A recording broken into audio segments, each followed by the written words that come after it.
Welcome to the Cabral Concept, where board-certified naturopath and integrative health practitioner Dr. Stephen Cabral shares how he was diagnosed at the age of 17 with a life-altering illness and given no hope for recovery. It was only after studying and traveling all over the world did he discover how to combine ancient Ayurvedic healing practices with state-of-the-art naturopathic and functional medicine to fully rebalance the body and re-energize it with life. It's time to discover how to get well, lose weight, and finally feel alive again. And now, here's your host, Dr. Stephen Cabral.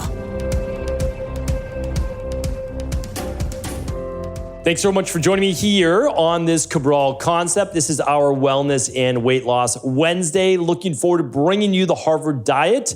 If you haven't heard of it before, it is back in the news. It's been about 12 years since it was originally formulated. And now, because of this surge, this movement into life extension and longevity, people are becoming more and more interested. So what I want to do is I want to share with you this diet in its totality from an unbiased perspective. I'll tell you what I think is great about it. I'll tell you what I've seen work in clinical practice and what I think can be improved.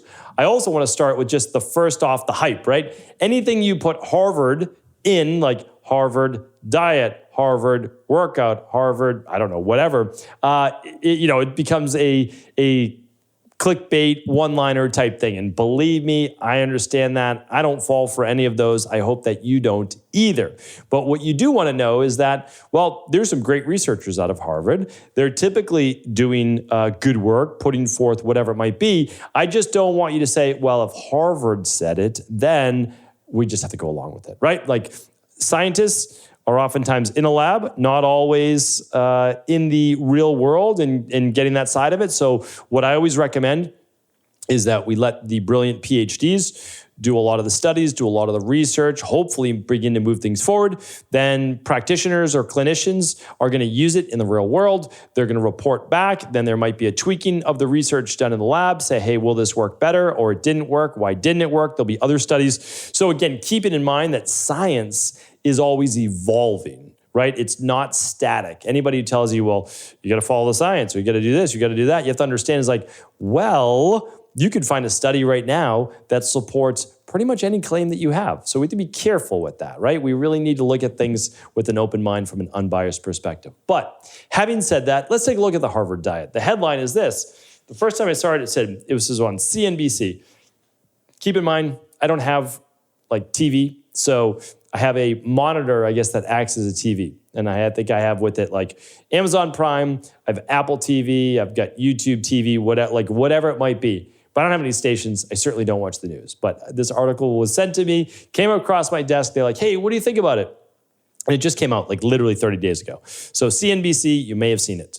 I don't even know if CNBC is a television channel anymore. I've heard of NBC, but I don't really know. So anyway, what I'm going to do is read you the news article, which is actually on Apple News. And so it says the Harvard Diet may be the standard for living a long, healthy life. Here's what you may need to know. And the reason why I brought that whole thing about CNBC and all that, it's on Apple News. I am not going to be able to link to it. So just so you know that, because I know that I always, and I hope that you'll always, call me out if I'm not giving you the research links that I said on a particular show. Anytime you need them, honestly, leave it in the comments, but always go to the link first. Like today's StephenCabral.com/2637. I mean, every single day. Yesterday was all about glyphosate facts that everybody should know about. And I put all the links at StephenCabral.com/2636. Today's 2637. I just can't link the article for you today, but I'll make sure I link up other research for you, okay? So, 2011, the Harvard Diet came to be. And here's why. They were basically looking for a diet that's going to help with the prevention of cardiovascular disease, certain types of cancer, and type 2 diabetes. Why does that matter? Well, as you know from listening to the Cabral Concept, I say there's really only 4 reasons why people die at an early age. And that's even in their 70s. That's early. Before 95 to 100 years old, it's honestly early. It really is. Humans can live to 100 plus. They really can, like right now, today. We don't even need more advances. The advances we have now coming over the next 5 to 10 years that I talk about inside of HPH, the things that you can be doing right now, yeah, they'll get you to live to 120. Like legitimately. But we can routinely live 90 to 100 and be in great shape that whole time. You really can. But I tell you, you can't die from the cardiovascular diseases. That's blood pressure, and that is things like heart attack, stroke, etc. Okay, then we have type 2 diabetes. We can't get type 2 diabetes. That's very preventable and very reversible. And then there's cancer. And I always say to you, cancer is a wild card. So what do you need to do? Early detection. I teach you all the different labs. I go over them on Friday reviews. I teach it in depth inside of the High Performance Health program. All of that's there for you. Detect cancer early. I mean, do things though, obviously, like follow an anti-cancer diet. This is getting there. I've done a whole podcast on the only anti-cancer diet. I'll link that up today, StephenCabral.com/2637. But we need to prevent those. And if we do, honestly, you keep yourself at a healthy weight, you keep yourself healthy heart, lungs, all those things, you very easily can, honestly, you very easily can live to 90 to 100 plus years old. And then you're going to take advantage of all of the things coming right now. Like they're literally here, but they're too high a cost. They'll come down in cost, and they're not available for the general public, but they will be. And then you'll be able to take advantage of them over the next 5 to 10 years. I will always keep you updated on these things. Okay, so having said all that, what is the Harvard diet? Well, here's what it is. Basically, if you look at a plate, all right, so we're looking at your plates, and let's just say it's a 9-inch plate. I've given you before why the 9-inch plate versus the 12-inch plate. It's all psychology. So what Harvard says is half your plate, 50%, should be fruits and vegetables, all right?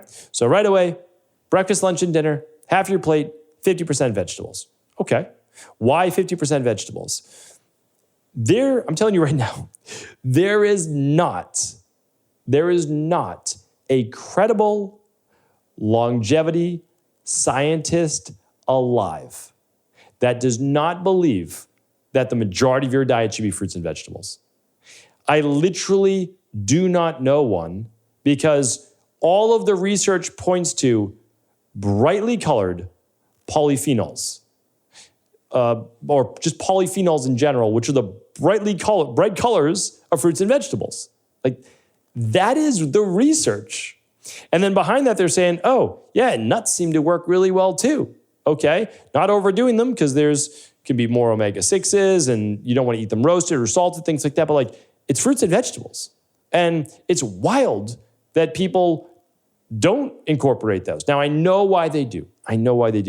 Because I used to help people the same way with body transformation. You can do that. I get it, but you can do it in other ways as well.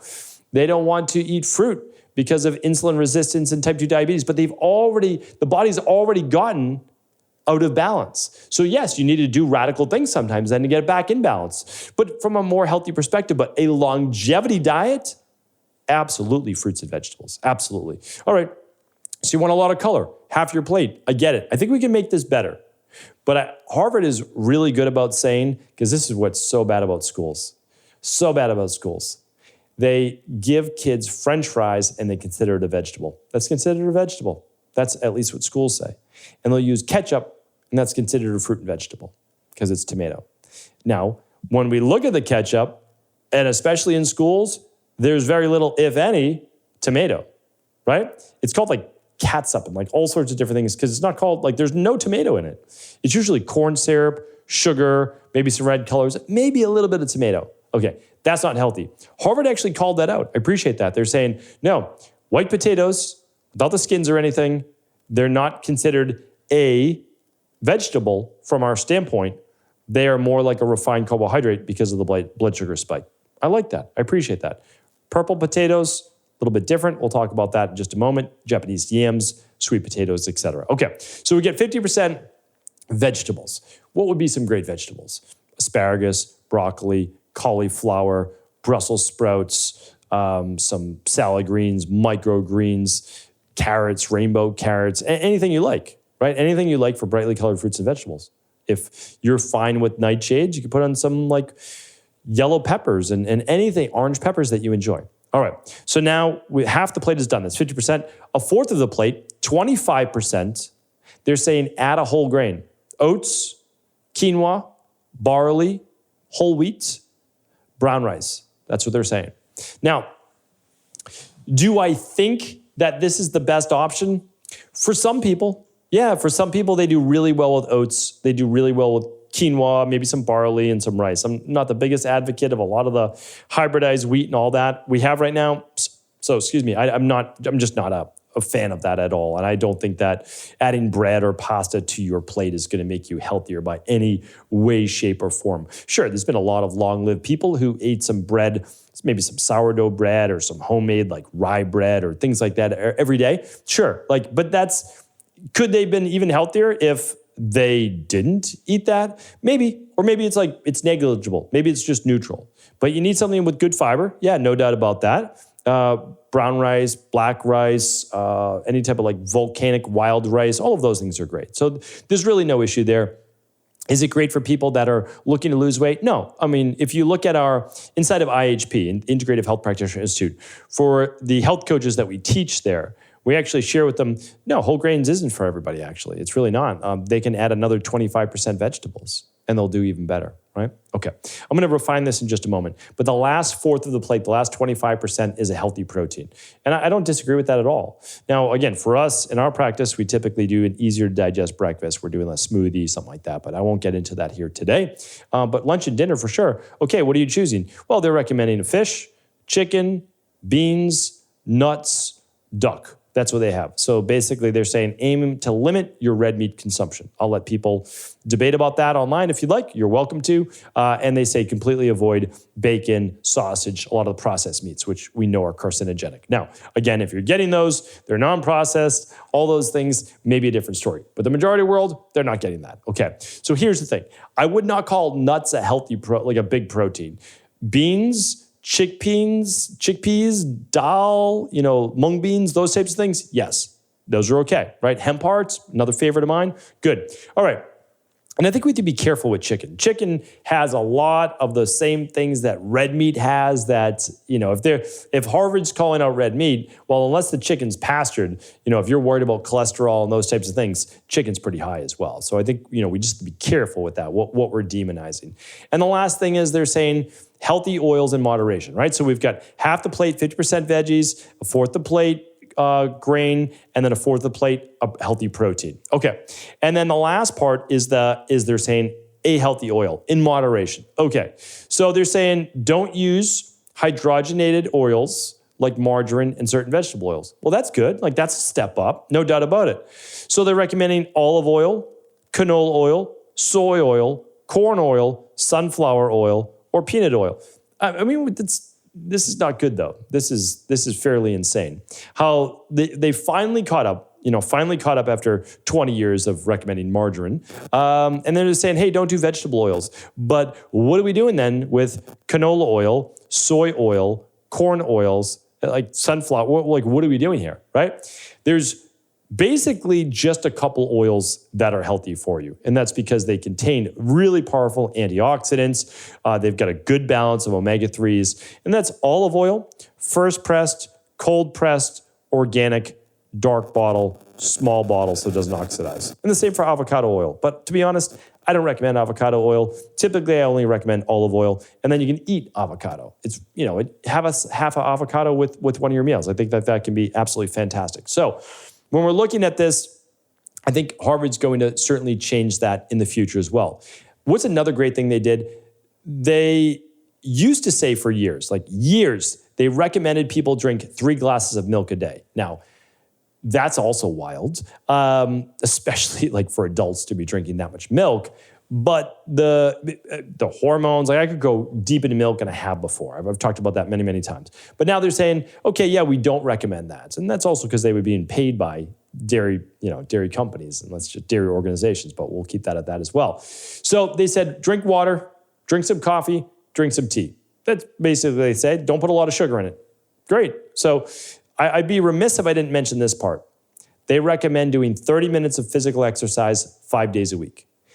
Every major organization recommends that now, 150 minutes a week. Check out my previous podcast on this. There's multiple ways to get this, but 30 minutes, 5 days a week. That's most days of the week. Okay, how can we make this a little bit better? I've already hinted at it. Overall, this is not a bad plan. Let's be honest, right? Because a lot of times, and I know there's a lot of health practitioners listening to the show, and I appreciate you, and I appreciate everything you do for your clients and your communities and teaching online. For most people, if they switch their diet to this, we can't be upset about that. Like, they're doing phenomenal. Imagine your client at lunch and dinner, they're going from a sandwich at the local shop or pizza for dinner or, their favorite Thai restaurant, and then nothing against that. Like, it's all delicious. It really is, but not healthy. Like, we can't say it's healthy, right? Because it's fried in so much oil as well. So your client switches saying like, okay, I'm going to do half my plate broccoli and bok choy. Okay, great. Then I'm going to do a fourth of my plate rice. And it's maybe it's not wild rice, but maybe it's, basmati rice. Okay. And then I'm going to do a fourth of my plate, a grilled chicken breast or a piece of wild salmon. And then I'm going to drizzle a little bit of olive oil and sea salt over it. Himalayan sea salt or your favorite, pink salt, right? Amazing. We're not going to get mad at that client for saying, oh, you could do better with the rice. That's phenomenal. It's absolutely phenomenal. And so that is what we try to teach in our practice is we say, here's all the foods that you can eat. Choose from all of these vegetables. Now, we don't have to tell you which one. Enjoy yours. Like whatever ones you want. Try to get as many as you can, many different colors. Okay. Choose a starch. Typically, we're going with Japanese yams or purple potatoes or sweet potatoes. We're just going with something with a little bit more color as well. And that's if you need the starch, for energy, or you're someone who burns a lot of calories, you're someone who loses weight rather than gains weight, etc. And then we say choose a healthy protein. Vegan base if you want, or fish or meat, like whatever you choose. If it's meat, go with grass-fed or pastured, right? Or wild for fish. And that's what we do. And we make it much simpler for people so that you don't have to get so wild, about your diet. And it works phenomenally well. And then the fruit, though, we don't do at the meal. So that's the one thing, again, but because I've talked about food combining and food layering before. Am I going to get mad at a client for throwing in a handful of blueberries at their meal? Of course not. Like if they just went from not eating any colorful foods and doing like the cold cut sandwich at lunch and all that to now wanting to add a handful of blueberries anytime during their meal as something sweet, I'm okay with that. Like I'm okay. We can refine things in the future, yes, but move people in this direction. Don't get mad at people because they started adding some blueberries or strawberries to their meal. Yeah, it's not the best food combiner, but honestly, so much better than the alternative. And the alternative is everything else that's out there.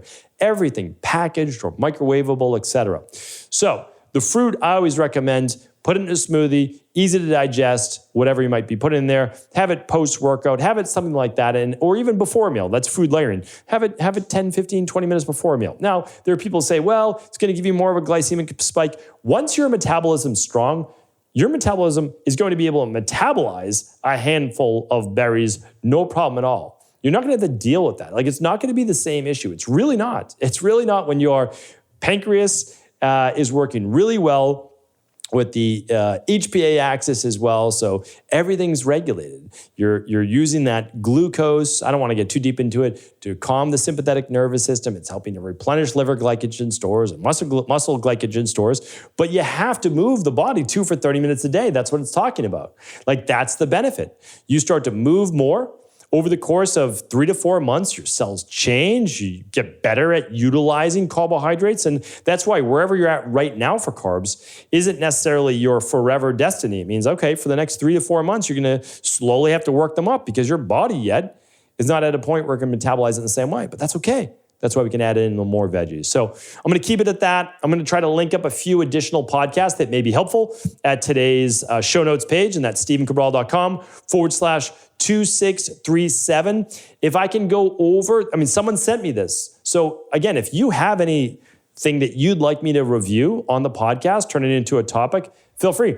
Leave it in the comments.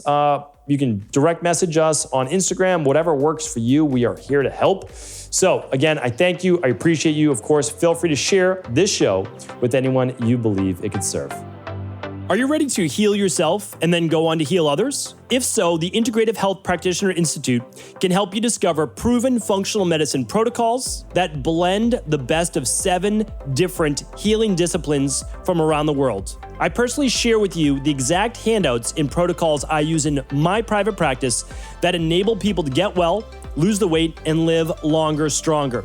I want to pass this information on to the next generation of health coaches, and that is exactly why I created IHP.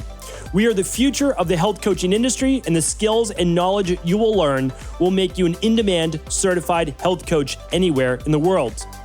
Although we have many medical professionals taking the IHP certifications, no experience is necessary, and half our members have no previous health certifications. At the Integrative Health Practitioner Institute, our motto is a health coach in every home. Our goal is that you take this knowledge and then share it with family, friends, loved ones, your community, or in a practice where you create a career you love and can be proud of. The global IHP community is filled with some of the most kind and caring people in the world, and we can't wait to welcome you into our world soon. For more information or to set up a discovery call with one of our IHP Health Coach graduates, simply head over to integrativehealthpractitioner.org.